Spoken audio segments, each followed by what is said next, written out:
aeruginosa, Acinetobacter baumannii y Stenotrophomonas maltophilia. ¿Está bueno? Quiero que me presten atención 10-15 minutos, que es esta parte introductoria. El resto, si quieren, lo leen. De eso va a ir el examen. Y esto sí quiero que lo aprendan, porque es importante y les va a servir dentro del punto de vista clínico. ¿Bien? Entonces, los no fermentadores. Pseudomonas aeruginosa, Acinetobacter baumannii. Stenotrophomonas. Perfecto. Por ahí también, si quieres, glucordelia. ¿Ya? Pero con esos tres, que ustedes sepan esos tres, yo estoy feliz. ¿Bien?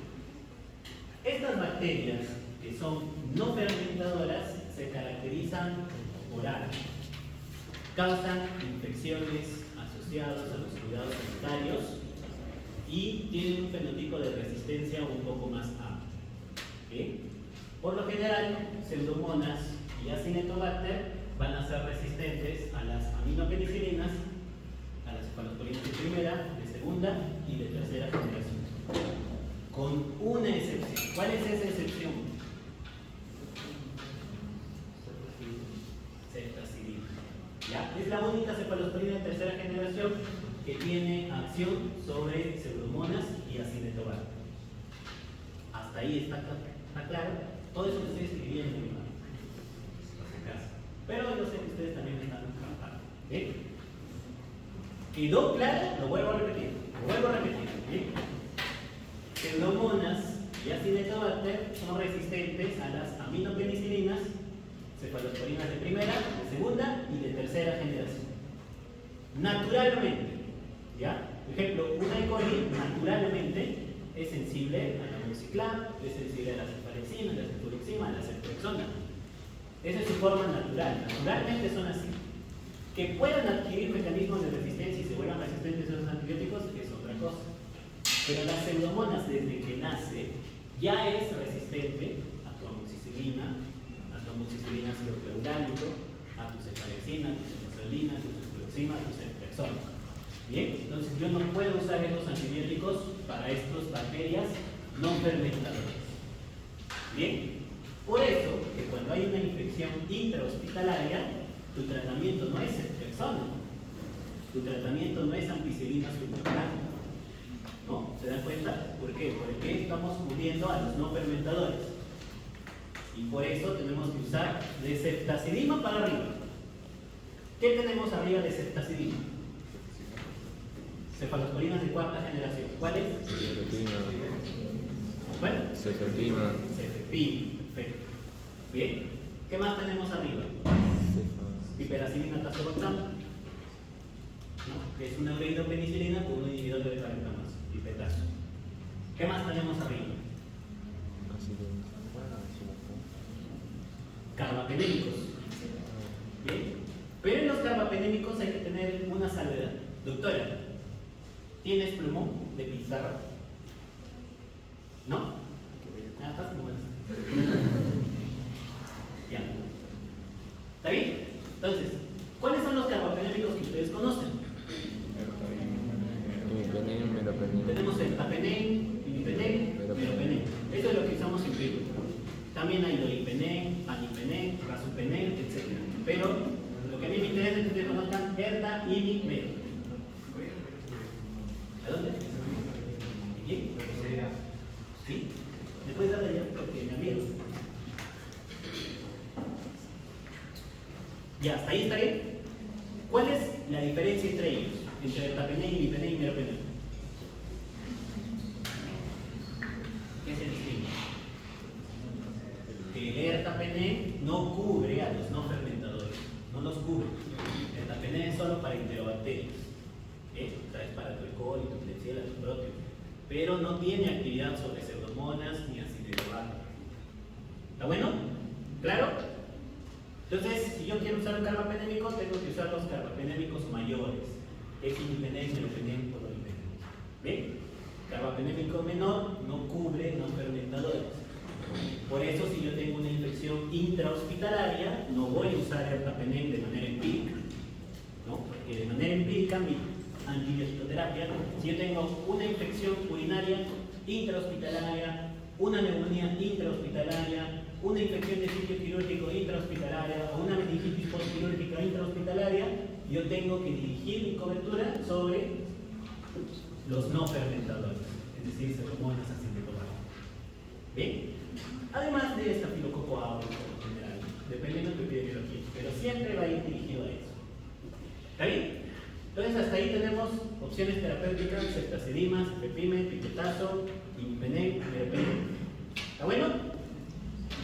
Hay otros antibióticos que tienen eficacia sobre Pseudomonas, como puede ser ciprofloxacino, amikacina, tobramicina, y luego están los antibióticos más modernos, como el ceftalozano tazobactam, o la ceftazidima vivactam, o el cefiderocol.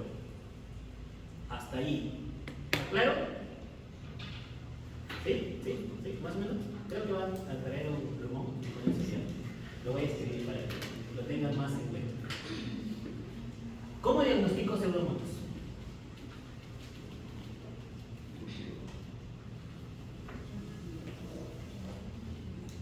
¿Cómo creen que diagnostico? Si quiero saber si hay una Pseudomonas en una neumonía o en una infección urinaria, ¿qué tendría que pedir? Un cultivo. Tu clásico cultivo. El cultivo de gérmenes comunes. ¿Dónde crece? ¿Cuál es? Ahí está chévere.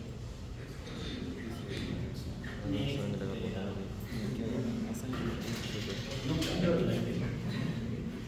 Ya, entonces, primero, lo que habíamos mencionado, es un bacilo gram negativo. Y es un bacilo gram negativo no fermentador. ¿Cuáles eran los no fermentadores?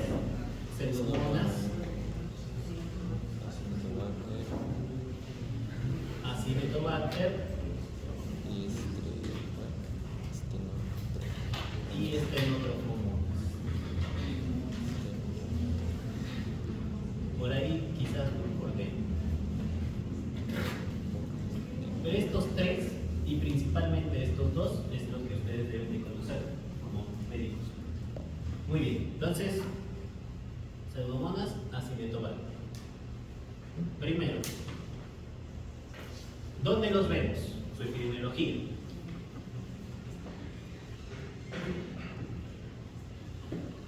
Principalmente son infecciones nosocomiales.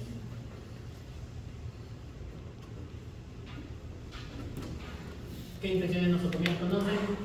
Las neumonías intrahospitalarias, las neumonías asociadas al ventilador, las infecciones urinarias, las bacteriemias asociadas a catéter,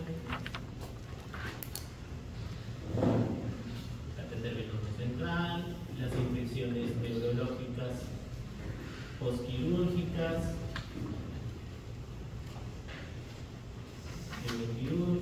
las infecciones de sitio operatorio,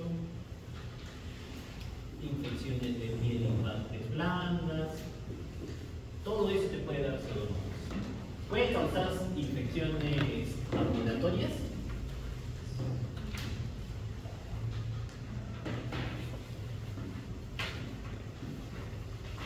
Y a esto tenemos que saber dónde vive la Pseudomonas. La Pseudomonas es un microorganismo ubicuo. Está en el suelo, está en el agua, está en todos lados. Pero por lo general nuestro sistema inmunológico es capaz de contener estas infecciones, no generar daño. ¿En quién sí puede producir daño? Cuando hay dispositivos. En una neumonía asociada al ventilador, una neumonía intrahospitalaria, generalmente es un paciente que tiene un tubo endotraqueal. Las infecciones urinarias, un paciente que tiene un catéter urinario. Las bacterias asociadas al catéter, un paciente que tiene una vía central. Infecciones neuroquirúrgicas, dispositivos, drenajes ventriculoperitoneal, drenajes externos. Las infecciones de sitio quirúrgico, pues la misma cirugía, esponjas, mallas, los mismos nylon. Y las infecciones de piel y partes blandas generalmente ocurren en pacientes que tienen úlceras crónicas, o sea, son sobreinfecciones, una distribución de la piel. Pero siempre hay un condicionante para que ocurran generalmente estas infecciones. ¿Bien?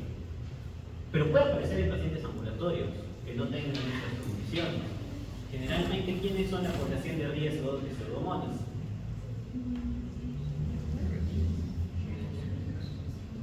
No. O sea, sí puede aparecer en VIH, pero la población de riesgo aquí son los diabéticos. Y los diabéticos mal controlados. Bien. También inmunosupresión, o sea, pacientes usuarios de corticoides. ¿Qué síndromes ambulatorios te puede dar? El más conocido es el ectima gangrenoso.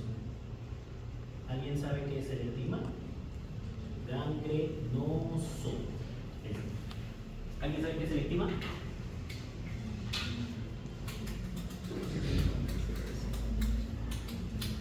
Ectima es una infección de piel y partes blandas. Probablemente a alguno de ustedes les ha dado. A alguno de ustedes de niño no les salió, por ejemplo, un granito aquí en la rodilla que se hizo como una bolita y luego se hizo como un huequito y luego se hizo una costra. Son bien localizados. Entonces en la piel aparecen ahí. Esta es tu rodilla, imaginemos. Por aquí te apareció una paculita, que se hizo un granito, se llenó de pus, se reventó y luego quedó un huequito. Es un ectima. Por lo general hay un poquito de celulitis alrededor. El principal microorganismo, ¿quién creen que sea? Si es el piel y partes blandas. Estafilococos, estreptococos, piojos, ¿no? Por lo general, tratamiento tópico, a veces puedes dar tratamiento sistémico y no pasa nada. Pero hay una forma de ectima que es el ectima gangrenoso. ¿Qué pasa? Gangrena, su nombre lo dice. Entonces se forma una escala necrótica negra y hay necrosis por debajo del ectima. Y puede ser una infección más seria. ¿Qué otro síndrome se caracteriza Pseudomonas? La otitis externa maligna y la otitis del nadador. A veces se les ha metido agua en la piscina, ¿verdad? Bueno, por lo general sale el agua y no pasa nada, ¿no? Pero cuando son niños, generalmente, a ellos sí les puede dar una otitis externa que generalmente está asociado con el agua y generalmente con agua dulce, no con agua salada, o sea, con aguas de piscina. Esa es la otitis del nadador. Pero hay una otitis también que es la otitis externa maligna, que ocurre en pacientes con inmunosupresión o con diabetes. Esta otitis se asocia a mastoiditis.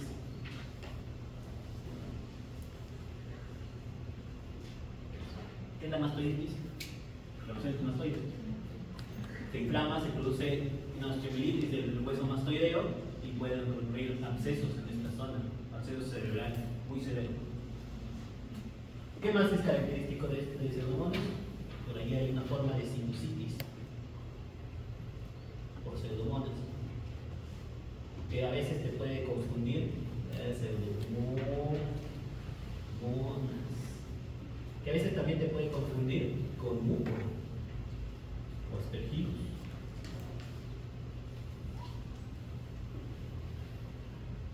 ¿Los asusté? Bueno, pero estábamos aquí. ¿Cómo diagnostico a la Pseudomonas? Pues ya sabemos a qué pertenece, su epidemiología. Ahora vamos a ver cómo se diagnostica. ¿Cómo lo diagnosticamos? El cultivo clásico, el clásico de todos. Tu agar, eso es, el McConkie. ¿Cómo lo vamos a ver el agar McConkie?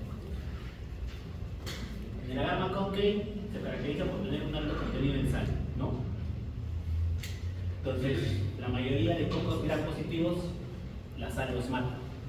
Generalmente solo los gram negativos sobreviven a esas concentraciones de sal. Salvo enterococos. Los enterococos pueden crecer en sales biliares, por eso colonizan la vesícula biliar. Entonces, aquí generalmente en el agar McConkie van a crecer gram negativos. Y crecen dos tipos de colonias. Crecen colonias de color rosado, crecen colonias de color amarillo. ¿Cuáles son las rosadas?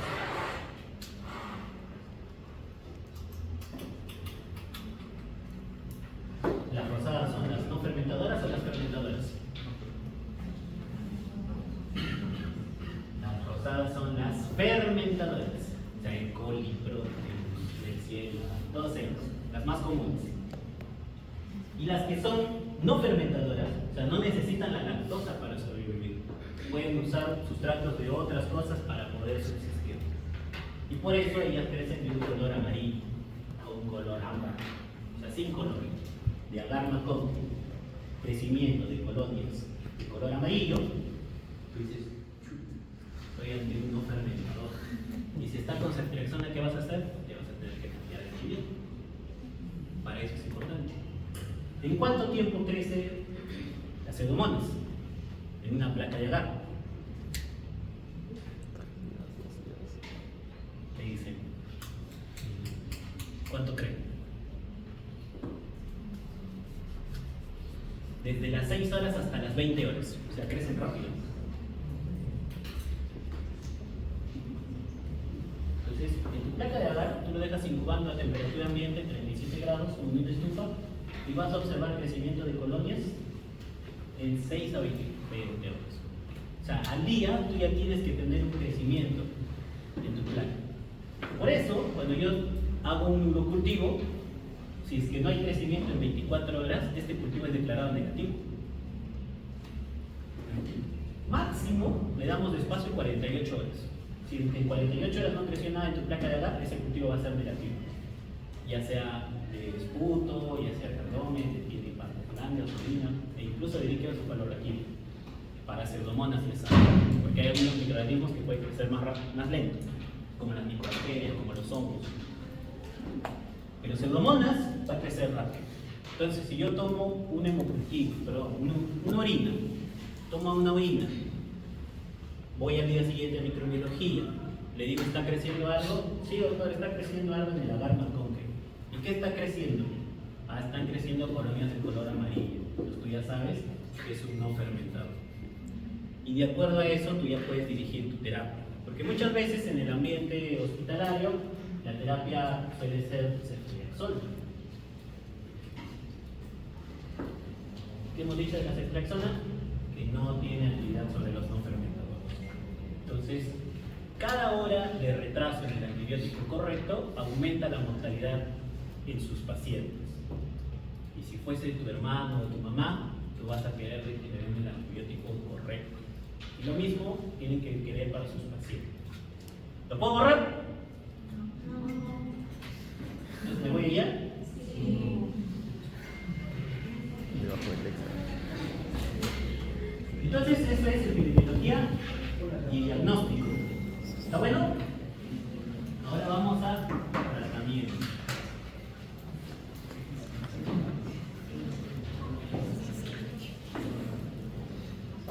Entonces, tienen resistencia natural a las aminopenicilinas, por supuesto que a las penicilinas, a las cefalosporinas de primera generación, a las cefalosporinas de segunda generación, a las cefalosporinas de tercera generación, excepto ¿quién? Ceftazidima. Bien, esa es su resistencia natural. ¿A qué antibiótico sí podría ser sensible? Podría, porque a veces pueden adquirir mecanismos de resistencia adquiridos, son a la ceftazidima, al cefepime, al imipenem, al meropenem, a la piperacilina, tazobactam y otros, como fluoroquinolonas, levo, cipro, aminoglucósidos como amicacina y tobramicina. Y fosfomicina. ¿Está bueno? Perfecto. Esto es de menor a mayor. Cuando yo uso un antibiótico, siempre trato de elegir el menor espectro posible para generar menos presión selectiva en mi microbiota intestinal. ¿Por qué? Porque si yo uso ceftazidima, mi siguiente infección va a ser resistente a la ceftazidima. Si yo uso imipenem, mi siguiente infección va a ser resistente a imipenem. Y así sucesivamente. Cada vez que tú expones a tu microbiota a un antibiótico, existe la posibilidad de que se vuelva resistente. Entonces, por eso tratamos de que siempre sea el de menor espectro, porque sabemos de que ese paciente se puede volver a infectar, más aún cuando son pacientes hospitalarios. Los que han tratado conmigo han visto que generalmente esos pacientes ha recibido múltiples antibióticos, tienen larga estancia hospitalaria, incluso algunos tienen más de una infección durante su estancia. Entonces, si es que es sensible a la septa, yo usaré septa. Pero si voy a usar un tratamiento empírico, por lo general va a ir en este de aquí, ¿no? ¿Está bueno? ¿Cuál de estos antibióticos es oral?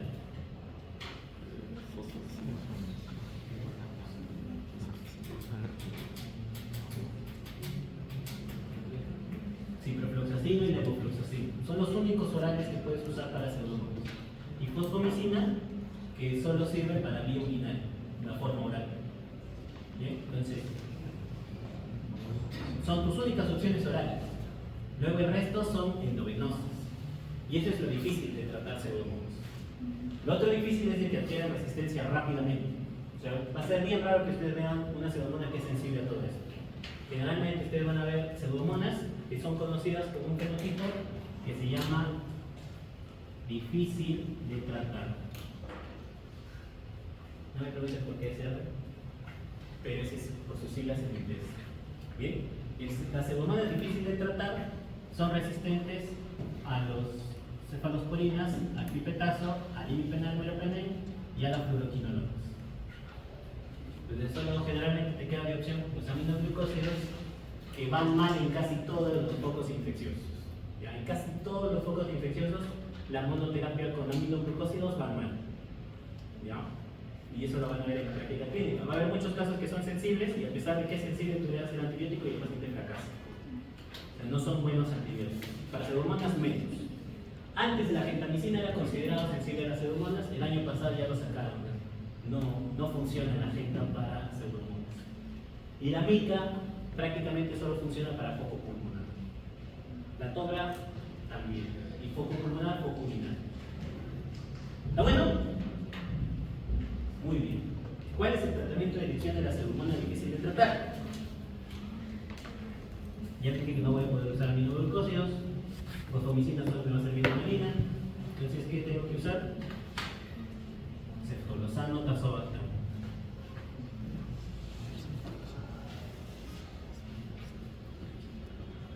Es el tratamiento de elección de estas pseudomonas.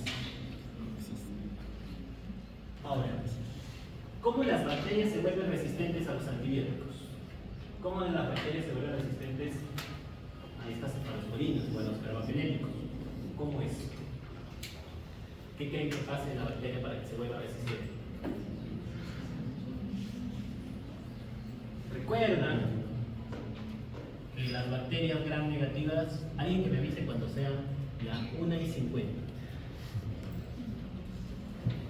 Las bacterias gram negativas se caracterizan por tener su membrana externa, que es de lipopolisacáridos, ¿se acuerdan? Su membrana interna, una pequeña capa de peptidoglicano, que suele ser de 2 capas, de 1 o 2 capas. Y entre esta pared de peptidoglicano y la membrana interna hay un espacio que se llama el espacio periplásmico. ¿Está bueno? ¿Sí? En este espacio periplásmico hay un montón de enzimas que son inactivadoras de antibióticos, las famosas beta-lactamasas.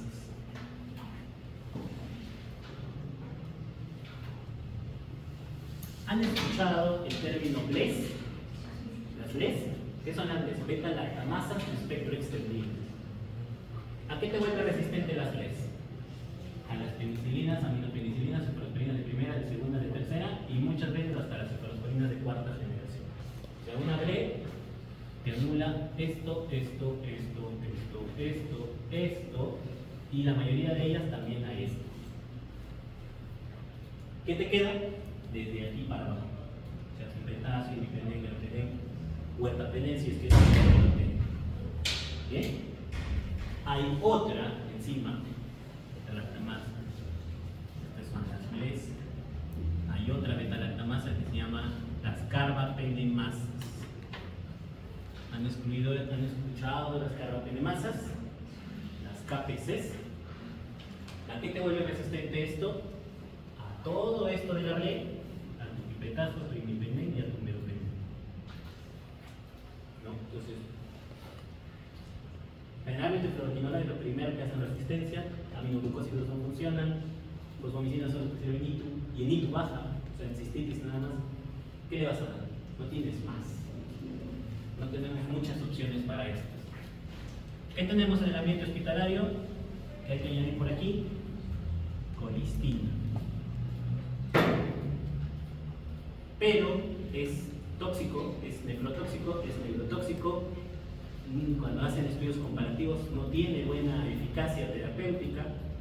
Entonces, generalmente, cuando hay carbapenemasas, dependiendo de la carbapenemasa, porque esta puede ser una carbapenemasa de tipo A, de tipo B o de tipo D. Si es que es de tipo A, la terapia de elección va a ser ceftazidima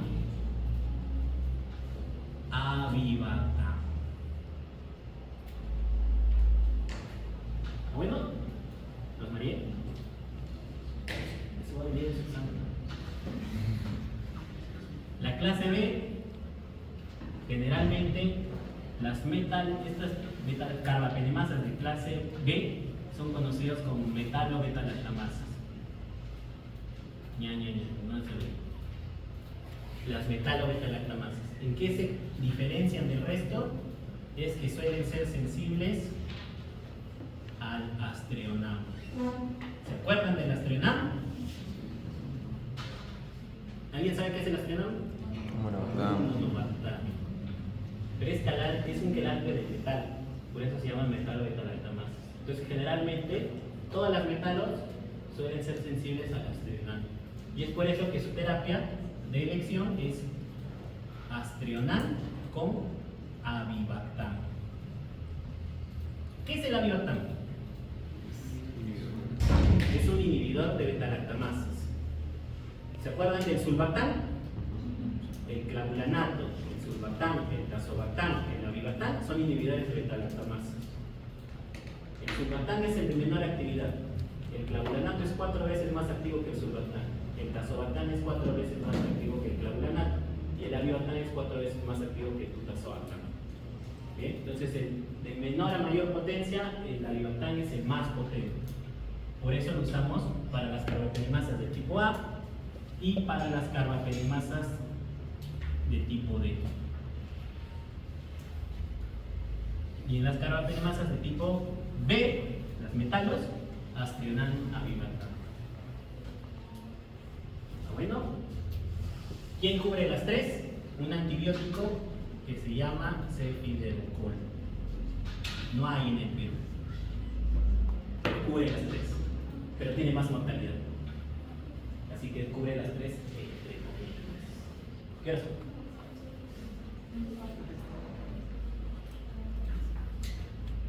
¿Los María? Sí. Ya. Entonces, si te viene un paciente, tiene una neumonía, es tu apelito, tiene una neumonía, está con insuficiencia respiratoria, lo han tenido que intubar, entró a ventilación mecánica. Le toman su cultivo de aspirante traqueal, a las 24 horas te avisan que tiene colonias de color amarillo. ¿Qué antibiótico le dan?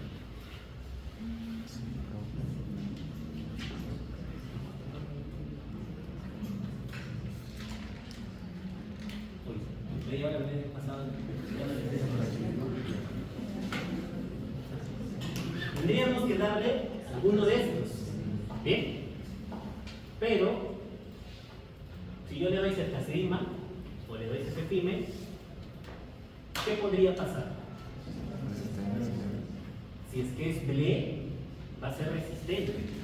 Entonces tengo que saber si es que el paciente tiene factores de riesgo de BLE. ¿Bien? ¿Cuáles son los factores de riesgo de BLE? ¿La puedo borrar? ¿Acá sí?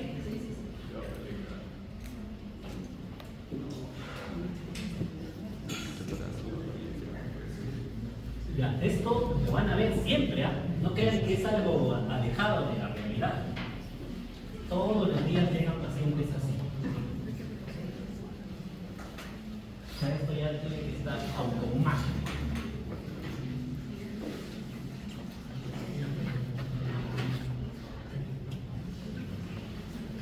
Entonces dijimos Blaise. Factores de riesgo de Blaise. El principal factor de riesgo de resistencia en general es haber usado antibióticos previos. Es el principal factor de riesgo de resistencia. Entonces, si tu abuelito en los últimos 6 meses ha usado antibióticos previos, tiene factores de riesgo de Blaise. Y si es PLE, va a ser resistente a todo esto.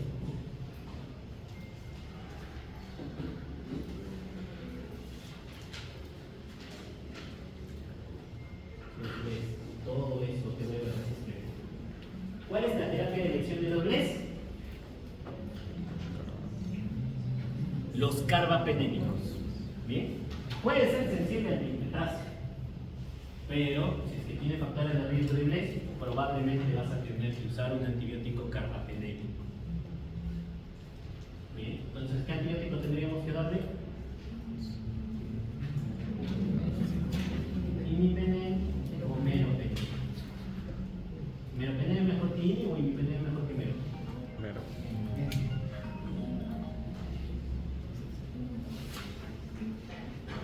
¿Puedo contestar esta llamada, chicos? Doctora, ¿qué tal? ¿Cómo está? Buenas tardes. No, sí estoy en Perú, pero estoy en Tacna. Sí.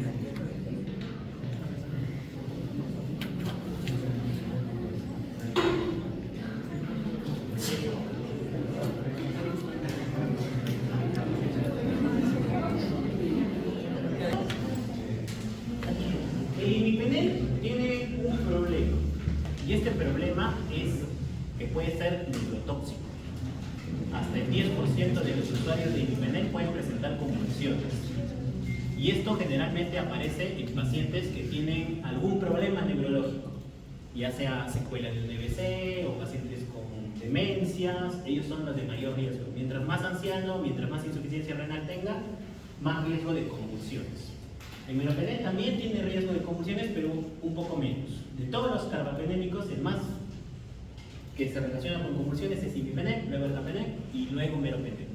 ¿Está bueno? Entonces, por lo general, son iguales de eficaces. La ventaja es que el meropenem puedes aumentar la dosis sin aumentar la toxicidad. Usualmente la dosis es de 1 gramo cada 8 y en pacientes chocados puede aumentarlo a 2 gramos cada 8 horas. En cambio, el imipenem, cuando haces eso, puede haber más riesgo de convulsiones. ¿Bien? Solo eso. Entonces, imaginemos de que a la abuelita le dimos meropenem. Llega el segundo día y llega tu antibiograma y te dice que es resistente al cefepime, al pipetazo,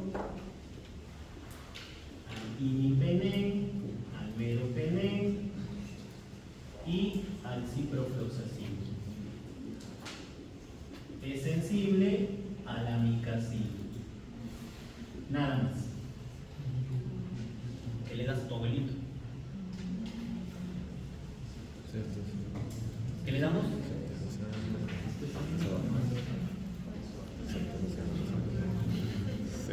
Primero le damos antibiótico fenotipo difícil de tratar. ¿Cuál era la terapia de elección? Entonces le vamos a dar ceftriaxona. ¿Cuál es el problema? Que no lo tiene salud. Tampoco lo tiene el MINSA. Y el tratamiento cuesta 1.500 soles diarios. Entonces, ¿le damos a mica?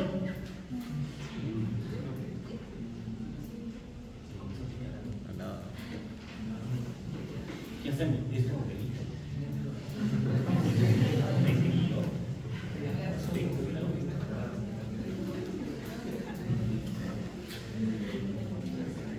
¿qué le damos?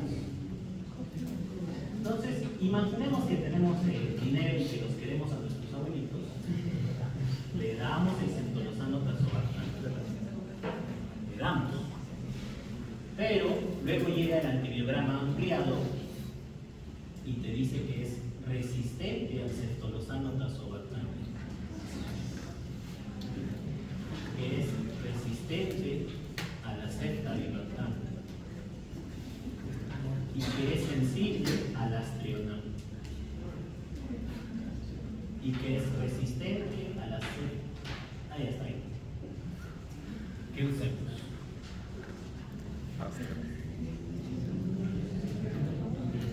Cuando era sensible al astrionam, ¿qué era?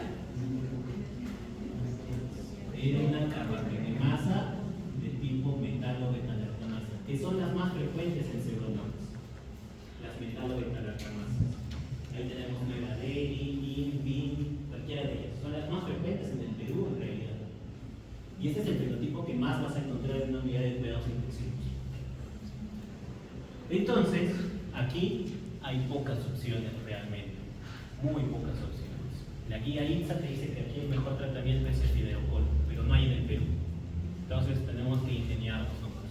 Podemos hacer una asociación de la ceftazina aviartan con el astrionam para hacer un esbozo de avibartán con astrionam y podemos usar colistina o amicacina adyuvante, pero ya sabemos que la amicacina no va bien. Y de la colistina no hay puntos de corte, o sea, no se sabe cuándo es sensible. Lo único que sabemos es que cuando es más de 4 es resistente. Entonces es una moneda al aire. Entonces, pseudomonas, por eso es que es difícil de tratar. Han creado ese fenotipo solo para pseudomonas, porque es una bacteria difícil de tratar. Y lo vemos todos los días, en todos los hospitales del mundo. ¿Está bueno? No.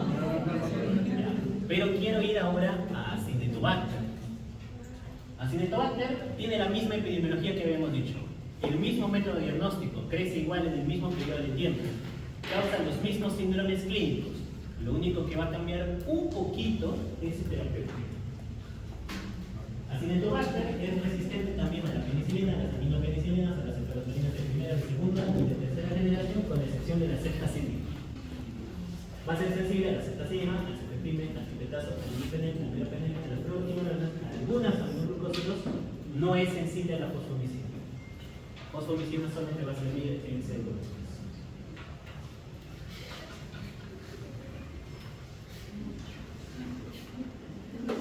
Pero sí es sensible al trimethoprim sulfato. Y también es sensible a la aminociclina y a la tigeciclina. Entonces, opciones orales para Acinetobacter: las fluoroquinolonas, el trimethoprim sulfato y la aminociclina. Entonces, tenemos un poquito más de backup con Acinetobacter. ¿Bien? Otra cosa, Acinetobacter no suele ser tan virulento como Pseudomonas. Pseudomonas es una bacteria bien virulenta que va a ser sistemática y de alta mortalidad.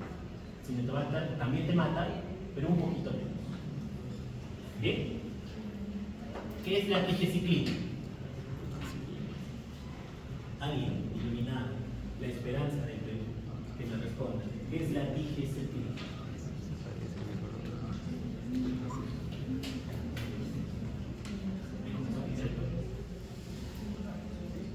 ¿Qué es? La tigeciclina es una glicilciclina. ¿Está bien? Sí, seguro. Pero pertenece, es un primo hermano de las tetraciclinas. Minociclina es una tetraciclina de segunda generación. Tetraciclina, doxiciclina, minociclina, ¿se acuerdan de ellos, no?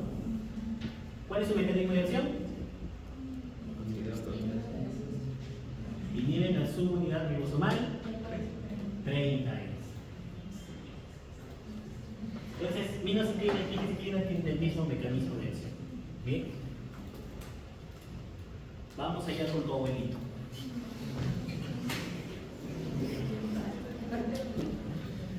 También tenía factores de riesgo de Bless. Le dimos meropenem. Llegó el antibiograma y es una Acinetobacter. Pero este acineto es resistente a la ceftazidima, al pipetazo, al imipenem, al meropenem, al ciprofloxacino y al trimethoprim sulfamethoxazole. solo es sensible a la mica y a la tigeciclina. ¿Qué le damos?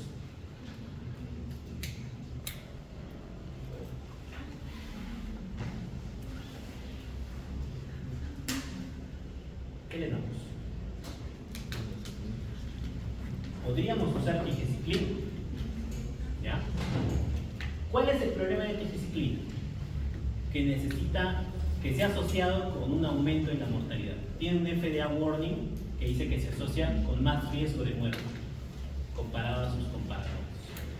Entonces, generalmente lo usamos cuando no hay otra opción. Y si es que lo usamos, usamos dosis altas. Usualmente la tigeciclina, su dosis es 100 miligramos STAT y luego 50 miligramos cada 12 horas. Cuando yo voy a usar tigeciclina, principalmente para neumonías, voy a tener que usar 200 miligramos de carga y 100 miligramos cada 12 horas, o sea, el doble de dosis. Tigeciclina solo está aprobado para infecciones intraabdominales complejas y para infección de piel y partes blandas. Bien, entonces todo lo demás es uso empírico. Vean qué tal nos va. ¿1 y 50? ¿1 y 50? Ya voy a tener que terminar esta clase. ¿Está bien? Entonces podría ser una opción tigeciclina. Aquí el ceftriaxona tazobactam no va a funcionar. ¿Bien? Ceftazidime amivantam no tiene actividad en acinetobacter. Ceftriaxona tazobactam tampoco. El astrenal tampoco. Entonces tu única opción son estas: amica, tige, por acá colistina y cefidericol. Algo importante en acinetobacter: es bien sensible al sulbactam, no a la ampicilina, sino al sulbactam. Y generalmente cuando lo usamos, incluso la terapia de dirección de acinetobacter resistente a carbapenémicos es un nuevo antibiótico que se llama durlopene con sulbactam. Si no tienes durlopene con sulbactam, puedes usar ampicilina sulbactam. Pero lo que yo necesito es el sulbactam, no la ampicilina. Normalmente, cuando yo trato con ampicilbactam, uso 1.5 gramos cada 6 horas. Cuando yo quiero tratar una acinetobacter con sulbactam, voy a tener que usar 9 gramos cada 8 horas. O sea, imagínense, son 6 veces, casi 6 veces la dosis normal. Entonces, por ahí puede aparecer un poquito de toxicidad. Pero es la terapia de elección, es la que con menos mortalidad se ha asociado. ¿Está bueno? Ahora, brevemente, estenotropomonas. ¿Puedo borrar? ¿Sí?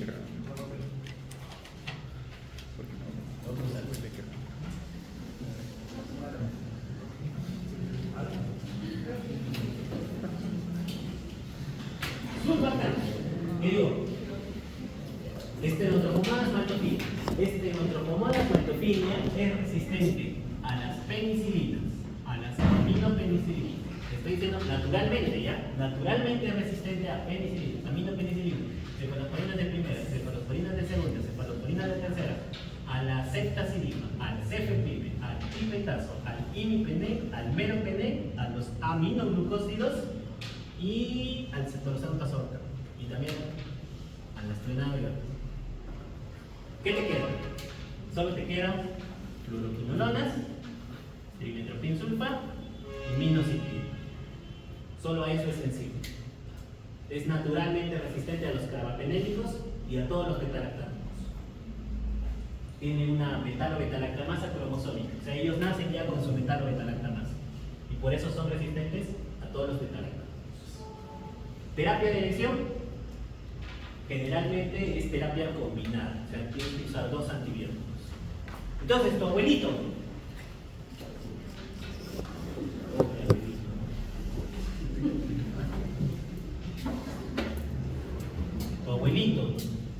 Segundo día, le creció estenotropomonas maltophilia.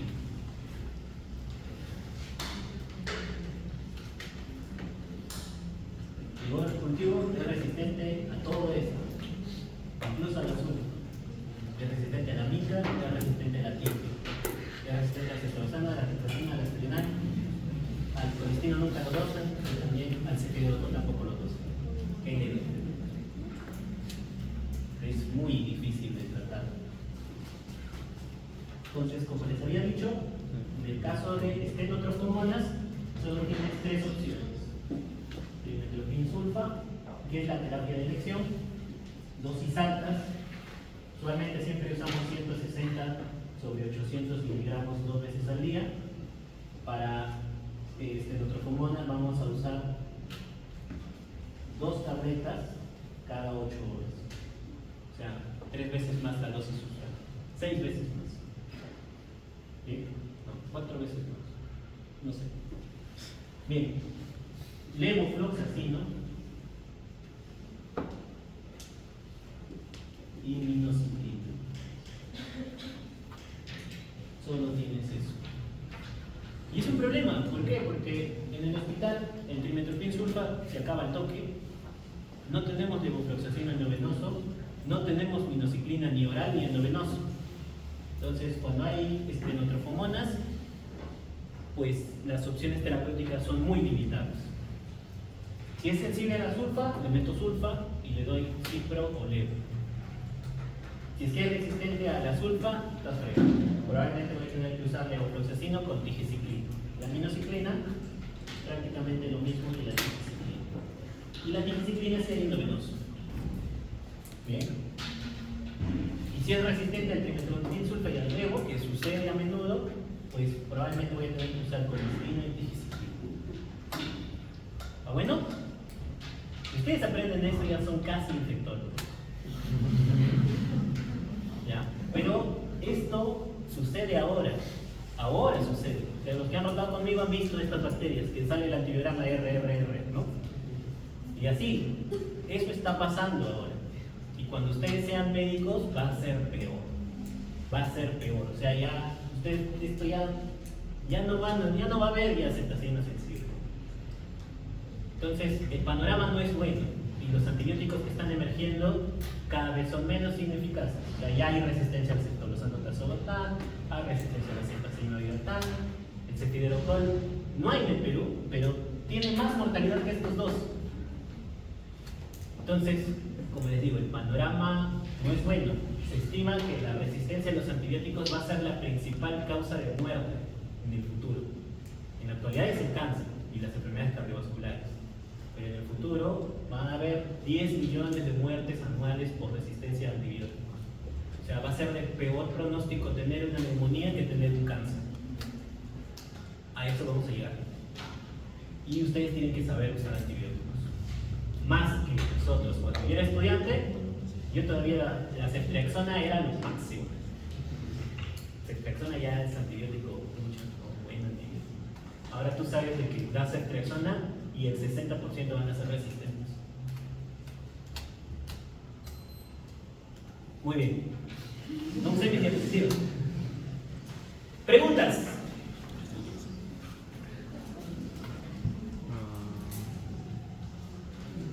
Todo lo que les he dicho está acá. Esta parte de microbiología me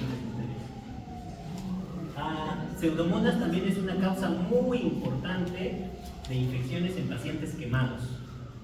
¿Ya? En quemaduras, cuando se infectan, cuando hay una quemadura no tienes que usar antibióticos. ¿Sí? Los pacientes quemados no tienen que usar antibióticos, salvo estén infectados. Otra consideración que me olvidé decir de pseudomonas es de que las infecciones por pseudomonas característicamente producen un pigmento que es de color amarillo verdoso. Entonces, cuando ustedes van a ver las gasas de un paciente con pseudomonas, va a aparecer una coloración así, amarillo verdosa. Y también característicamente tiene un olor a manzana podrida, ¿no? Entonces son bastante olorosos. Hueles y huele así como a manzana podrida, o sea, un olor medio dulce, pero malogrado. Hepatitis externa puede causar infecciones oculares, la foliculitis. Generalmente hay algunas infecciones que se manifiestan con el agua. Pseudomonas es uno de esos microorganismos. Otro microorganismo, aeromonas. Hay una fotito de ectima gangrenoso. Miren, empezó así como una celulitis nada más. Luego se hizo esta escala de crónica grande, extensa. Hay que sacarlo, porque si no, va a seguir. Diagnóstico, ya les había dicho cultivo, las opciones terapéuticas, mecanismos de resistencia, que algo les he dicho ahí.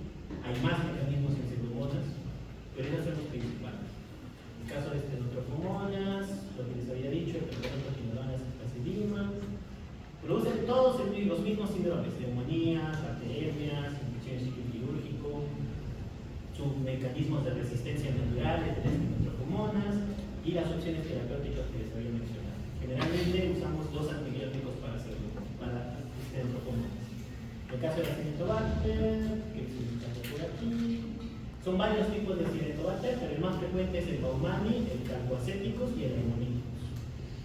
Epidemiología, como les he dicho, patogenias, formas clínicas, todo lo que les he dicho, el antibiótico de elección, ahí está, sulfontal duplobactam, más un carbapenémico, y si no, ampicilbactam. 27 gramos al día, o sea, 9 gramos a 8.